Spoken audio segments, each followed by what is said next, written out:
Japan's exports have started to go down, to shrink.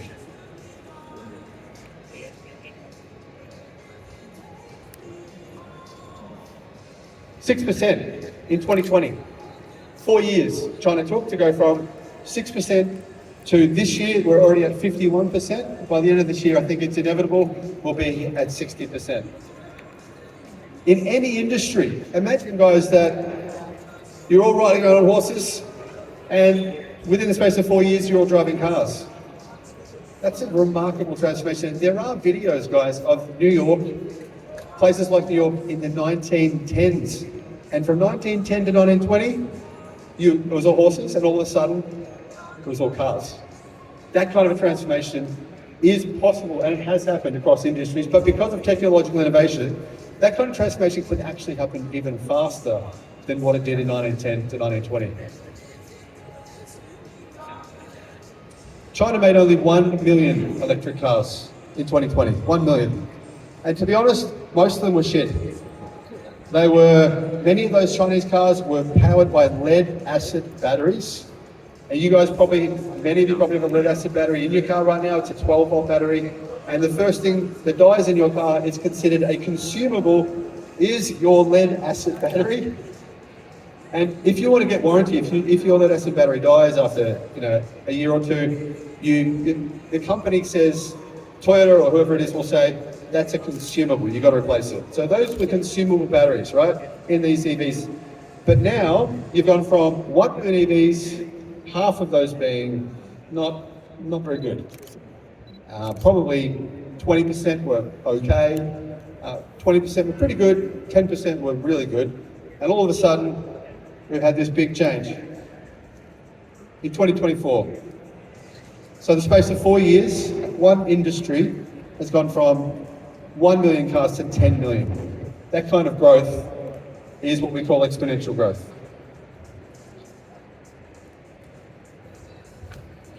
2 in 5 Chinese cars built. Now, a lot of people don't realize this. They say, don't buy a Chinese car. And I'm not standing up here, guys, to tell you should buy a Chinese car. That's not my purpose. I'm just telling people what is happening. So 2 out of 5 Chinese-built cars sold in Australia are electric, but that's not really true. It's what they'll tell you, but almost every battery now comes from China. Many of the parts in your so-called German EV are actually from China, which is the key reason why Germany does not support tariffs on Chinese EVs being sold in Europe. Because the German automotive industry relies upon Chinese parts going into their so-called German EVs.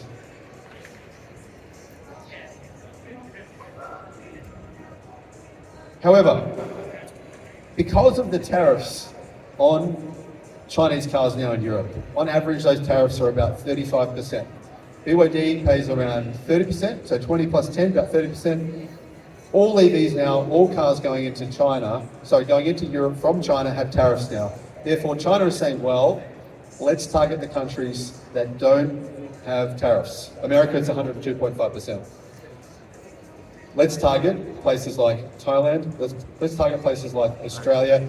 Let's target countries who want our cars, who aren't going to punish us. That's what's happening. Australia and Thailand are perfect for expansion, and right now, Chinese car companies are building factories very fast in Thailand. That's going to change our automotive market. Many of the cars we get are either from China or Thailand. They are the 2 biggest places we buy cars from right now. Now you probably can't read that, I didn't realize it'd be that small. But China is reshaping Thailand's car industry. China's electric vehicle manufacturers are stampeding into overseas car markets, and Thailand is one of the first countries to experience an incredible increase. In Thailand, EV sales have increased by 1,000% over the past 12 months, 1,000%. The arrival of China is evident everywhere in Thailand. Chinese manufacturers are building factories there, they're marketing there, they're doing everything they can to tell people, you know what? You don't have to buy one of these old internal combustion vehicles, you can buy a modern electric car. And they are willing to spend whatever it takes to make that work. Now, that may be a good thing, that may not, but they are investing enormous sums to manufacture EVs in Thailand and to sell them in Southeast Asia and to sell them in Australia. So last year, sales of popular Japanese brands Nissan, Mazda, and Mitsubishi plummeted in Thailand. Now, obviously, they didn't just plummet in Thailand, they plummeted in countries like China as well. And China is much more important for those companies than Thailand. But this is disruption at work. The disruption is happening in Thailand, and that same disruption is about to happen here. Dealers that have worked with Japanese and American automakers for decades are now turning over showrooms to make way for Chinese vehicles. So these dealerships are like, guys, we have all these cars sitting in our dealership, we can't sell them. The same thing's happening right now in America. America has 3 million cars sitting in dealerships. Most of those cars, people don't really want them. Dealerships are literally calling up their CEOs of that company, and they're begging the CEO for help. Stellantis dealerships, right? Stellantis owns numerous brands. Dealerships were begging the CEO, we have all these cars sitting here, we can't sell them. The CEO says, we'll work something out. 2 months later, nothing's happened. The dealers are in so much trouble that they go to the media to tell the media what's happening. They think that'll force the hand of the CEO to help them clear all the old internal combustion engine cars. Now, the same thing is happening in China. I believe that there is many millions of cars in China right now that can't be sold, that have been manufactured, that are sitting around gathering dust. And those dealerships have no choice but to pivot to another manufacturer, sell other brands. That's what Thailand's doing. Car stores. You walk into a car store, they have multiple brands. They simply pivot to a different brand that is selling. The same thing will happen in Australia. See, guys, some of these guys out here, you know who they worked for before they started distributing Expo? Ask them. Mercedes-Benz. You know who some of these dealership networks, these new car brands from China, who did they work for before they became a dealer for Chinese vehicles? Legacy automakers. So this disruption is happening really quite quickly. China's long-term strategy. Beijing has a long-term strategy. That is to subsidize manufacturing EVs. Now, one of the key reasons for that is to improve your health. Because people in China are getting very sick in places like Beijing, in Shanghai, in the industrial cities. Pollution is a huge problem. So the Chinese government realized it had to change that. One of the solutions to that is to get people driving EVs. So that's one of the key reasons why it's very hard to get a license to buy a new car that is internal combustion. You've got to go into a lottery. It's about $50,000 in a lot of places to get a number plate to buy an internal combustion engine vehicle. And that's fair. Honestly, an internal combustion car in theory is simply a large cigarette. That's what it is. We don't think about it, but it is. In fact, it's worse. You breathe in the diesel smoke, it's worse than someone in the room smoking a cigarette near you. It's responsible for more cancer. Thailand is pretty small, right, compared to China, but it does matter. It is the biggest market in Southeast Asia. It is called the Detroit of Asia. Japan is losing its stronghold in Thailand and in many other places as well. A changing in the guard is happening. Japanese automobile brands accounted for 86% of sales in 2022. That figure dropped to 75% last year. And this year, it's at about 65%. So it's gone from 86 to 65 within less than 2 years. That's a huge disruption. At that current speed, the market could be entirely disrupted by 2028. And here's what's happened in China, which shows you what can happen potentially anywhere. This is what can happen anywhere. Have a quick look at that chart there. This is all of these manufacturers, General Motors, Volkswagen, Toyota, Honda, Mitsubishi, who no longer exist in China because their sales have been destroyed there. This is what has happened. You can see here, guys, in China, 62% of vehicles were foreign-owned, General Motors. Now, these guys have been making billions of dollars every year in China, literally billions of dollars, and that has pretty much suddenly stopped. Ford have lost billions of dollars over the last 12 months in China. They've lost $2 billion. General Motors, for the first time in history, General Motors, they lost $200 million in the first quarter of 2024, 200 million. That is the only time in history that General Motors has made a loss in China. And General Motors sales in China have gone from 4.1 million per year in 2020 to 1.8 million this year. That is a decline of 65% in the space of only a few years. So you can see here, market share for Japan has gone from 16 to 12. Germany, but who's been affected the most? Korea, 7 to 2. France, no longer in China really. Now, this is from the Dunn Report. The Dunn Report is one of the most influential investment newsletters in the United States, and they're predicting, the Dunn Report predicts, that the collapse of global car brands in China will be complete within 5 years. Now, the Chinese car market represents 34% of global car sales, 34%. More than 1 in 3 cars sold every single minute of the day is sold in China. This will affect legacy automakers in a profound way. Now, could the same thing happen in Australia? I say it will. New cars are coming. Now, this is the exciting part, and I find this fascinating. This is really exciting to me. New cars are coming. There are 52 new cars coming from China in the next 18 months. 52. And that's actually not true. That's actually false. The reason that's not true is because more will be added to that list. It could end up being 60, it could be 65, it could be 70. There are distributors out there saying to me, Sam, who can we get cars from? Which cars should we get? People are so keen for new vehicles, they're so keen for new cars. And honestly, that's kind of scary. It's kind of scary. If your business is to sell cars, that the opposition is coming so fast. Okay guys, I thought, hey, why not tell you which 2 cars I'm really excited to see. The first of those is last year's best-selling car in the world. Does anyone here know what last year's best-selling car in the world was? Say it louder, guys, go! Yeah, it's an electric car. It was the best-selling car in the world last year. Outsold the Toyota Corolla, the RAV4, Model Y. The new Model Y Juniper. A lot of excitement around that. I think it's going to be a fantastic car. It's a good family car. It's come down in price. And I'm excited for the Model Y. The other car I'm excited for is, I don't know if I've got it here or not. That's the Model Y Juniper. We've got some photos of it, what it looks like. That's a weird photo, it's been warped. All right, do you guys know what this is? Does anyone know what this car is? Zika. Yeah, that's it, you guys know that. What's your channel? Zika 7X, that's called. Zika's EVs in China, now this one can charge at 560 kilowatt. 560.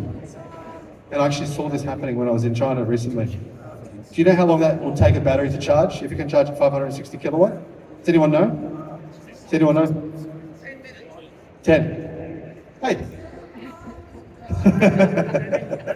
Right. 10 minutes, guys. Can anyone possibly say an electric car takes too long to charge if it charges in 10 minutes? Would you think that that's a problem? Ever going to be an issue? Now, the technology in this Zika EV, it's not just Zika. The battery is CATL. Now, who uses CATL batteries? Does anyone know here, car companies use CATL batteries? Guys, I'm not going to bother because pretty much everyone does. Yeah, Mercedes do, BMW now, Ford. You know, Ford in Europe waited. Ford paused their EV, the new Ford Explorer in Europe, simply to wait for the new CATL Chill-In 2.0 battery because they knew it would increase the range of their EV by 20%. So Ford waited 6 months until they could put that battery in their cars. So the battery going into this car, there'll be 2 different forms. One will be the short blade battery. It's called the Aegis Golden battery, and that's a lithium iron phosphate battery, which has 192 watt-hours per kilogram of energy density. But the new BYD blade battery has the same energy density that's coming out within the next 6 months. So almost every single model of car will have an improved range by around 20% over the next 1 to 2 years. That's a big difference. If the average EV now has 450 kilometers of range, that would mean in theory the average EV in 18 months time from now would have 600 kilometers of range. I don't think you can say that's not enough range. That's another picture. Now that vehicle, there is a model of that vehicle, guys, that has 900 kilometres of range of that Zeekr car. Now here are some of the new cars coming to the market in Australia here, and you've got to say this is kind of exciting. This is a new brand. Does anyone know what brand this is? Yes, someone knows. Aeon. There's some Aeon cars. I'm going to try and catch up with this while you watch it. Aeon Y and the Aeon V. There is a version of the Aeon electric SUV that has 1,000 kilometres of range. 1,000 kilometres of range. That is using the new CATL cheer-in battery, or chill-in battery, I should say. So there's an Aeon car. Now, 53 new models of cars, but this is excluding all the new models of cars coming from legacy automakers. And there is another list that I have for those as well. Another video I have for those as well. This is another Aeon model. There's 3 different Aeon models coming next year. So this is one of the fastest growing EV companies in the world, guys. They're selling 50,000 EVs every single month. 50,000, making them one of the world's largest EV manufacturers. Most people have never heard of them. Now the next brand that's about to come up, you might have seen this one before.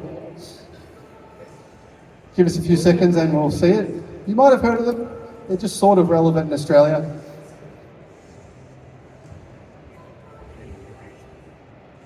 Now this model here, guys, this is actually the Aways U6 and the Aways U5. Has anyone heard of Aways?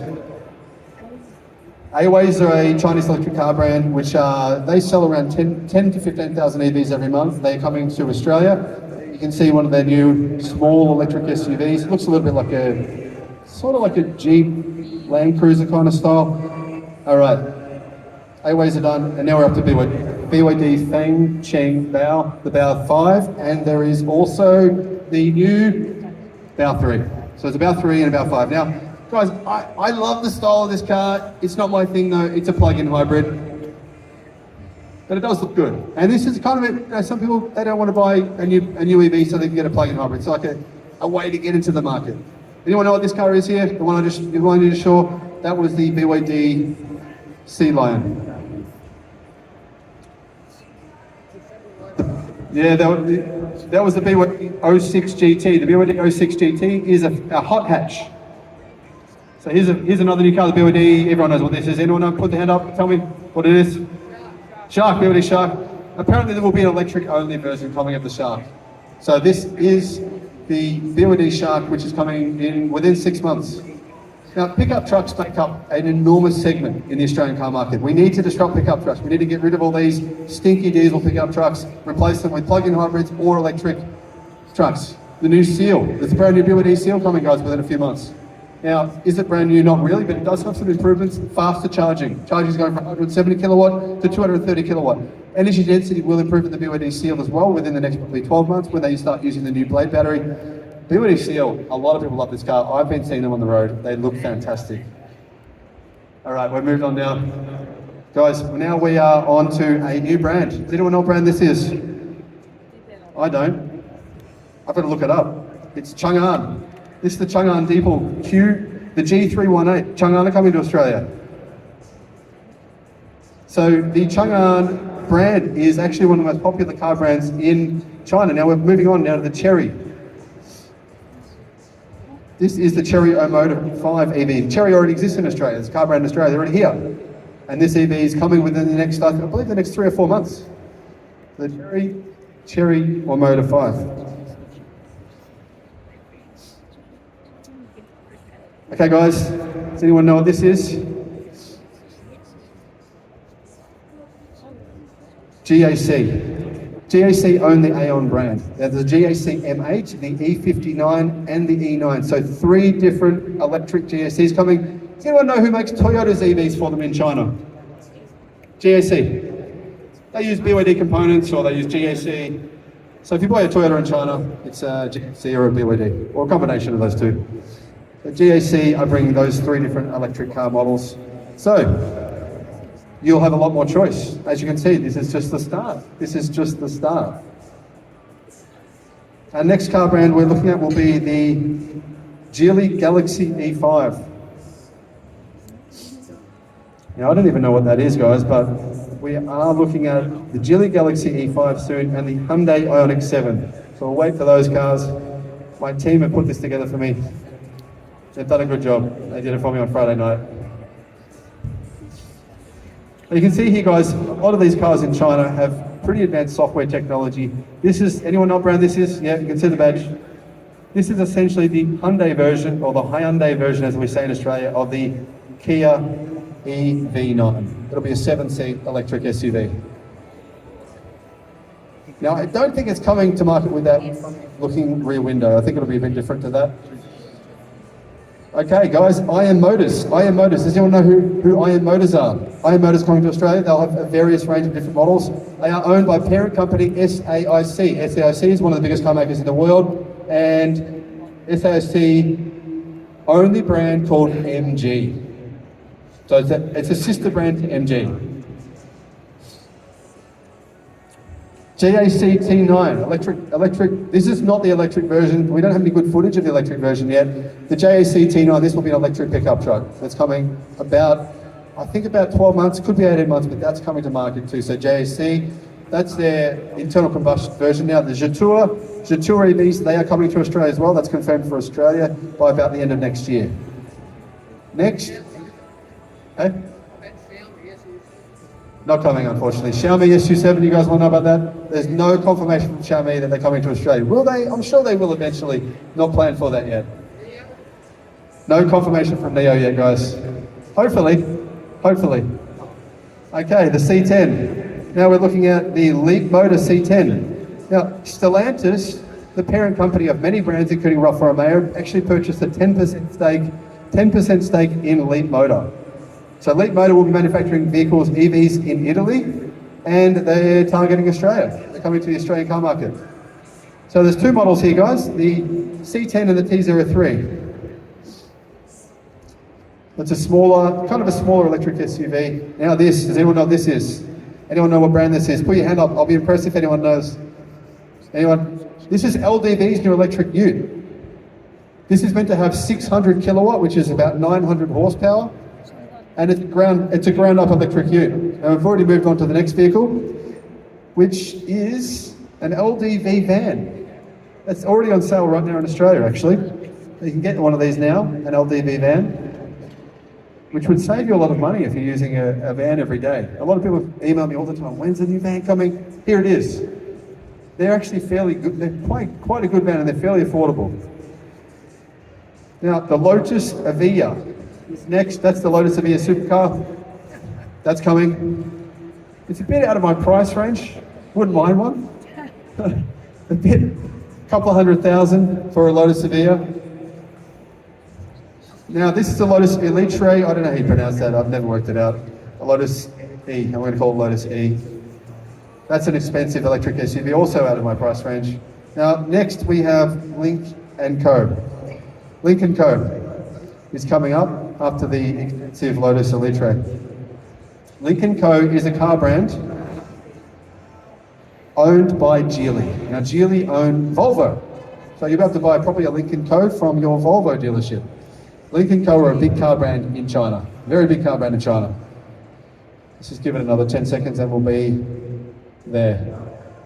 Lotus, very nice car. Don't sell many because they're about $200,000.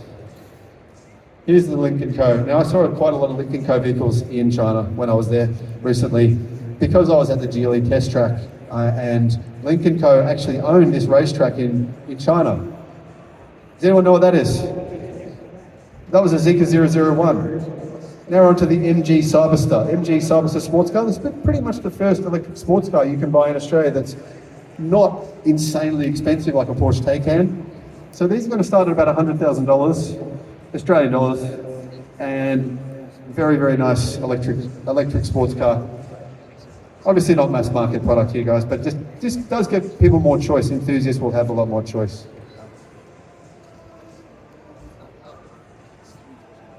Now, this is the MG S5. The MG S5, and now a new car brand that many of you probably haven't heard of. Anyone know what that is? MG S5, that's MG S5. The next one coming up, you probably haven't heard of the next car manufacturer, but I've done a lot of videos on them because they make the most affordable, value for money EVs in the world, I think, right now. It's called Nita car brand. You can buy a Nita You can buy a vehicle like that meter SUV for about 13,000 US dollars, so about 18,000 Australian dollars. That's the Nita brand. And they're coming within the next 12 months. Anyone know what that is? I drove one yesterday. Not that model, but I drove another one. Polestar 3. Got the Polestar 3 and the Polestar 4. They're both coming to market. They're more in the luxury segment. I do think they're a luxury car after having driven one. They're really nice.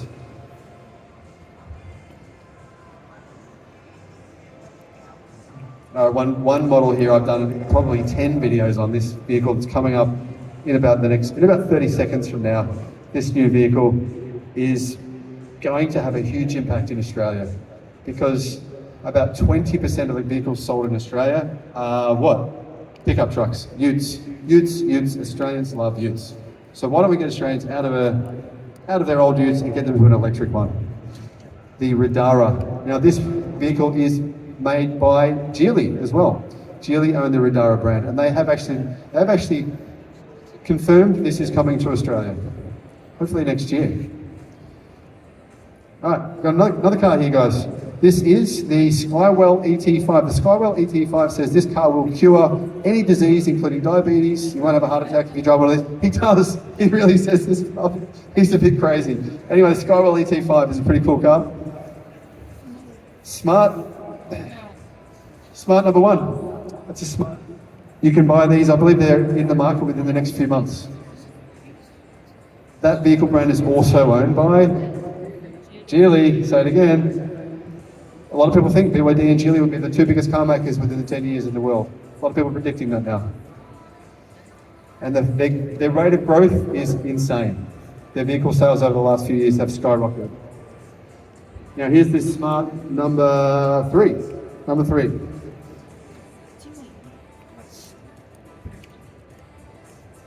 So I think they'll be made in Volvo's facility. And Volvo, speaking of Volvo, the Volvo EX40, the EC40, they are coming as well within, I think, the next couple of months. So these new Volvos are coming to market. Volvo makes some incredibly nice electric cars, as you can see. It has that traditional Volvo styling. The Volvo EX90, guys. The EX90 is an electric van.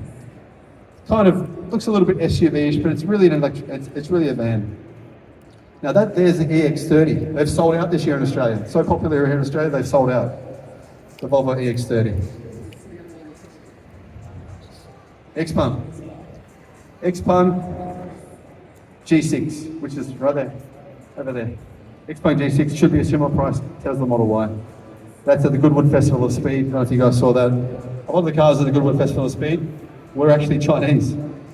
Xpeng's G6 is going to be on sale. You can actually pre-order one now. Maybe $1,000 deposit, which is refundable. I think the price will be similar to a Model Y, around about $56,000 for the base model. And the longer range model will be around $65,000 for the Xpeng G6, which is really good value. Tesla Model Y Juniper. Now, I know Tesla's not a Chinese car company. They are in some ways. This is the Model Y Juniper, guys. And we've already moved on. Oh, okay, we've gone back to the Volvo van. This is the Volvo EX90. And next, we've got a vehicle that's here as well. It's here on display and will be on sale by November of this year. Really good price for this car, guys. This is the Zeekr X. I've driven this car around a racetrack. It was so fast, I have to admit, I did get a little bit scared because it was a wet racetrack.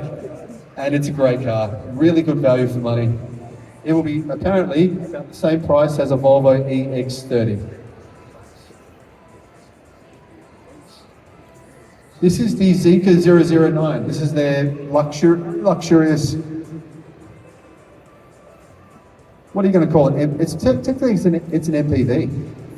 Yeah, I think it's got, you can choose 4 seats, you can choose 6 seats, 7 seats. This is the fastest SUV van in the world, fastest MPV in the world. It does 0 to 100 in 4 seconds. 4 seconds. So Zeekr 7X, guys, we talked about that before. This is the car that I'm excited to see. That's the 7X. And that's the last car. That's the last car on our list. And I've probably run out of time. How am I going? How much time have I got? I'm done. I'm done, but I can ask questions. I'm allowed to ask questions, guys. As you can see, the market's about to be completely changed. Completely changed, and that's in the next 18 months. Imagine where we're going to be by 2030. It's going to be a complete transformation. But robo-taxis, they're going to change things as well. Automated cars, that's another story. I'll be talking about that at the next show in Sydney. So I'd love to, if you're going to be in Sydney, come to that one. That'll be about robo-taxis, about the future of work. Will you have a job in 2035? That's what I'm going to be talking about there. Guys, is there any questions? Does anyone want to? Yeah. Thanks.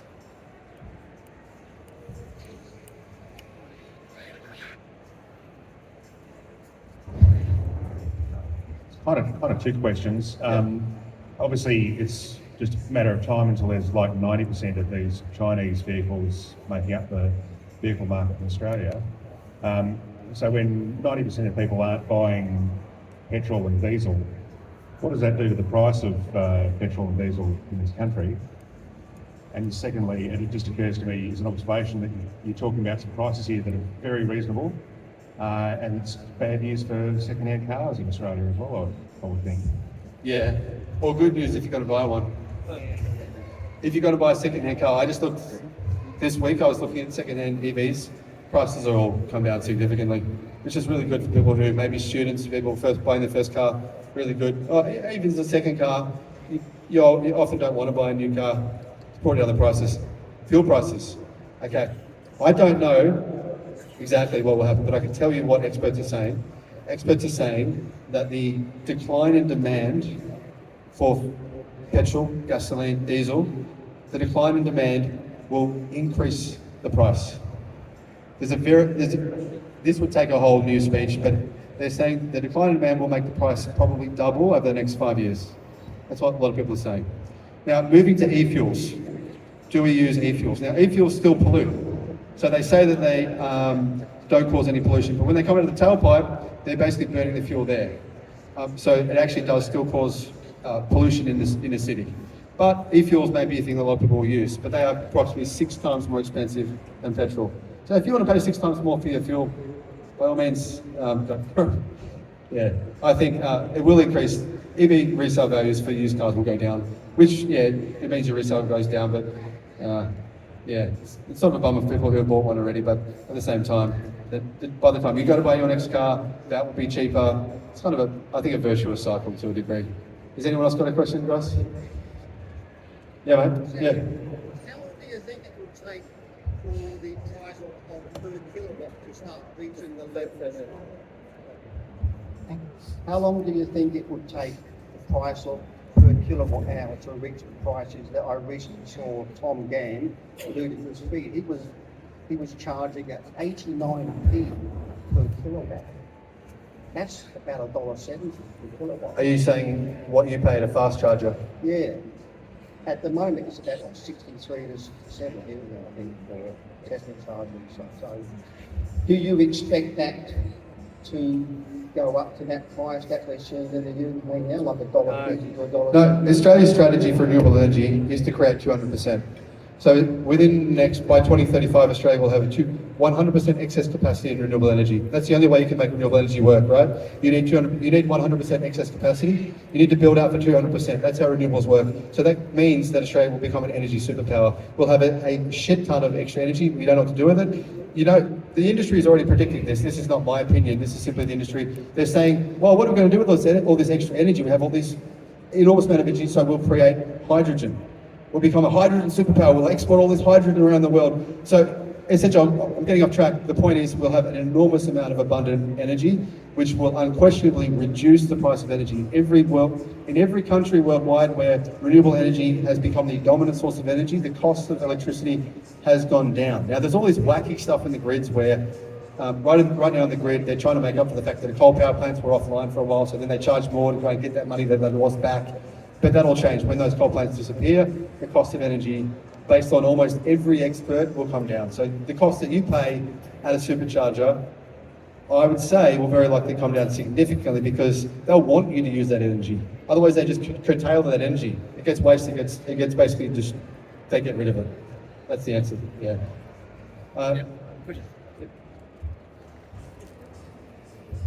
Hi Sam, you've described a lot of cars coming. Say in about 12 months, what do you think will be the cheapest electric vehicle around, and which one do you think that is? And how much would it be, you think? Guys, when this session's finished, I'm gonna. Do we have anything else after this? I'm gonna play another video showing you the legacy automaker new cars coming. So if you want to see that, you can just sit here and I'll run through those with you if you want. So yeah, what will be the cheapest EV in Australia? Yeah, that's interesting, isn't it? Because there would already be $20,000 EVs in Australia already right now. There would be 15,000 if our Australian ADR regulations were not so incredibly strict. They are unique to the world. Australia, for some reason, has its own design regulations. We're a small country, we represent less than 1% of the global population. We have our own unique design regulations, which mean probably 80% of the cars being sold in China are not legal to sell in Australia. They have to make changes to them to meet our strict design reliance. That adds money to the price. For example, the BYD 803, what is it? I think it's $16,500 US, so $25,000 in China. But then BYD has to make changes to that car because of our Australian. So basically, you can blame the Australian government for the increase in prices on your car. They're adding to that price. That's true. Now, are those design regulations needed? Some people would say no. EVs are now the safest vehicles in China, unquestionably. You look at all the safety scores, EVs in China are the safest cars you can buy, and that's one of the reasons why people are buying them, because they're safer. So will the cheapest car in Australia, there will be some cars coming from manufacturers that will probably be around 25 to 30,000. That would be my prediction. It's not super cheap, but it's still about the price of the cheapest petrol-powered car. Yeah. Guys, I'm going to run through. If anyone has any more questions, I'm happy to answer. Yeah, mate. Since I understand that 40% of the cost of the EV is on the battery. No. Now, okay. And the other question that I would like to ask is do you see any more scope for more improved development of the battery? Yeah, two good questions. Your first point was true 10 years ago, and it's declined. So 40%, he just said 40% of the price of the car is the battery, right? When the Tesla Model S was made, it was about 45%. 45% back in 2012. Now, the cost of the battery is around 25%. 20 to 25% is the cost of the car. So we've gone from 45% down to 20 to 25%, depending on the car. If you drive a vehicle which has a really big battery, for example, if you bought a pickup truck in America, like a Rivian or a Cybertruck, then the percentage is higher because it's a bigger battery. The Tesla Cybertruck has a 123 kilowatt hour battery. So then it's going to represent probably closer to 35% of the cost. But the average car, it's now closer to 20% because of the decline in battery costs. Even over the last month, the decline in battery costs has been substantial. It's been about 4% decline over the last month. This year, batteries have come down again by about 12%. So that means that the cost of the battery, as that comes down, the cost of the car can come down as well. I've forgotten your second question. What was it? Second question is there any hope or prospect for more development of the battery technology. Wow, yeah, amazing. Amazing, guys. Energy density of batteries. You can now get the new batteries have gone to improvement of 24% on average for the new lithium iron phosphate batteries, which will be in most cars here in Australia. Most cars you'll be driving will have a lithium iron phosphate battery. Not all, but most of these Chinese cars will.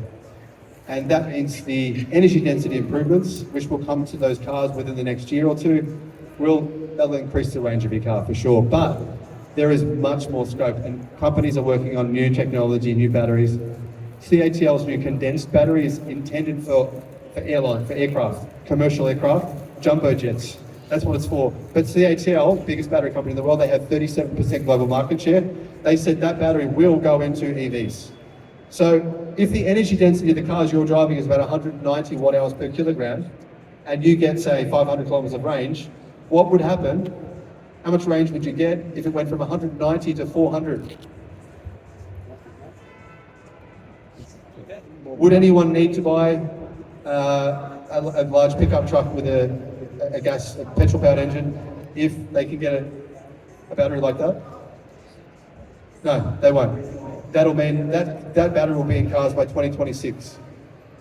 That would mean you could manufacture any vehicle with 1,500 kilometers of range with, say, 120 kilowatt hour size battery. So if people really think that the petrol powered car is going to be on sale in 2035, when that's the competition now. In 2035, energy density batteries are predicted to be at around 600 watt hours per kilogram, meaning a very small battery would be needed in a car to give you 500 kilometers of range, probably less than half the size of a battery today. Yeah, I hope that answers the question too. All right, guys, is there any more questions before I move on to the, yep. So you mentioned that the United States has about 100% tariff on Chinese EVs. Is that a long-term strategy that will work out for them? And should Australia do something similar? Yeah, that's a good point. It is not, no. It will isolate their car market from everyone else. So isolation generally doesn't work for any product or company. You can kind of understand why they're doing this to try and protect them, but protectionism doesn't seem to work for industries long term. I agree. I think that's what you're probably thinking as well. Yeah, no, I don't think it'll work for them. But I mean, Chinese car makers have decided recently. BYD wants to build a car factory in Canada to send vehicles to the US because that would be legal under their tariffs. And BYD have also announced a factory in Mexico. So basically, BYD is like, well, we'll build one to the south, we'll build one to the north. We'll send them from Mexico to Texas, California, Florida, and then all the ones for North America, Chicago, all these places like what else have we got? Seattle, Washington. They can get vehicles from Canada. So that's how they plan to get around that. Now, I imagine if Trump was elected, he'd find some way to ban that as well. So Trump obviously doesn't like electric cars, even though he likes Elon Musk. So go figure. Any other questions, guys? If that's it, I'll move on to the next little segment, guys. Do you have that next video that we could put on?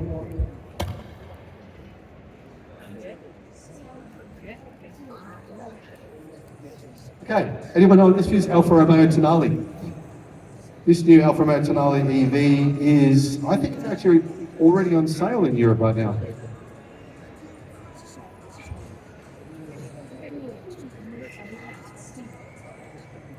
The next car here, quickly, is the Audi Q6 e-tron. You can buy a Q6 e-tron right now. Guys, I totally understand if you walk away. But the Q6 e-tron has 600 kilometers of range, so it's pretty good. It's actually pretty impressive improvement. BMW, that's a BMW iX2. I believe they're actually made in China. BMW i5 as well. And there's a car coming up, guys. Oh, we've already gone past we're at the Cupra Tabascan. I think Cupra is already sold here. They're coming here as well. The Cupra Raval, Cupra Tabascan and the Cupra Raval, 2025 for the Tabascan, 2026 for the Raval. They're both coming. Next is a Ford e-Puma. So Ford are bringing an electric smaller car. That's the Mustang Mach-E. They're bringing out a new version of the Mustang Mach-E in 2025, so it'll be an upgraded version of the Mach-E.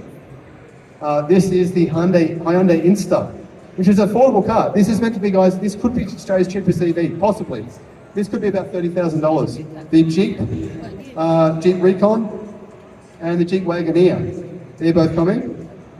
And the Jeep Avenger. The Jeep Avenger is actually very cheap in Europe. The Jeep Avenger costs around 25,000 euros, which is about $36,000. That's not a bad car. And then we have the Kia EV3 and the Kia EV5, guys. These are actually good. I would recommend either of these. EV5 will compete with the Tesla Model Y, and it should be a similar price to a Tesla Model Y. So that'll be an option. They're made in China. Mercedes Maybach. I'm going to get one of these, or not. Mini Cooper E, Mini Cooper SC, and the Mini Cooper Countryman E and the Mini Cooper Countryman SC. 4 new models from Mini. Mini, of course, are owned by BMW, but they are made in China. Mini EVs made in China. So it's actually not bad. I would say a little expensive for what you get, but definitely an option if you're a fan of Mini to get one of those. Speaking, guys, we talked about Nissan before. Nissan Leaf, no thermal management for the battery, but the new Nissan Ariya, which is meant to be here within 6 months, does have thermal management and is quite a good car. It's a pretty impressive EV you can buy. Peugeot. Here's the Peugeot 208. This is the best-selling EV in Europe right now. This is actually very affordable in Europe. It's a Peugeot E2008 that was discounted in Australia by $26,000. $45,000 they sold those for in Australia. Very affordable when you think about that. Peugeot E308, that's coming in the next few months. And the Porsche 718. 718's a Porsche supercar that's coming. Then we've got the Porsche Macan EV, the Porsche Taycan. The Renault is also coming up after that, which should be more than the Porsche. Porsche sales have declined significantly in China because Chinese don't believe that their EVs are as good as the Chinese-made EVs. So Porsche dealers are quite mad at Porsche, and they are in a bit of a situation, unfortunately, for them. Renault Megane EV, now there's a SsangYong Torres. They're coming in the next few months to Australia. SsangYong Torres electric SUV, obviously made in South Korea. And the Skoda Enyaq. This is the Skoda Enyaq. That will be here. It's meant to be here now. Skoda Enyaq. It might have been delayed a few months, but it's coming. Then you've got the Skoda Volkswagen ID3. Here's the Volkswagen ID3. Being put off and put off and put off and put off. They're meant to be here in the first half of 2025. Volkswagen ID4, that's coming as well. That's the ID4 right there. Then we've got the Volkswagen ID5. The Volkswagen ID5 is that one there. That's sort of a little smaller than a Tesla Model Y, but a similar kind of size. And that's the Volkswagen ID Buzz. So they're coming in, well, they're meant to be here within a few months. An electric van. They're pretty cool. We drove around in a Kombi. It wasn't cool when I was in it when I was a kid. I was always embarrassed to get in the Kombi. It was about 30 years old. But this is a reincarnation of the Volkswagen Kombi, which is a good car. So guys, that's just some of the models. That's more than 100 models coming to the Australian car market within the next 18 months. Big changes coming. By 2030, we won't be able to recognise the cars we're selling today. I think we'll just look back and think, what just happened? Thanks.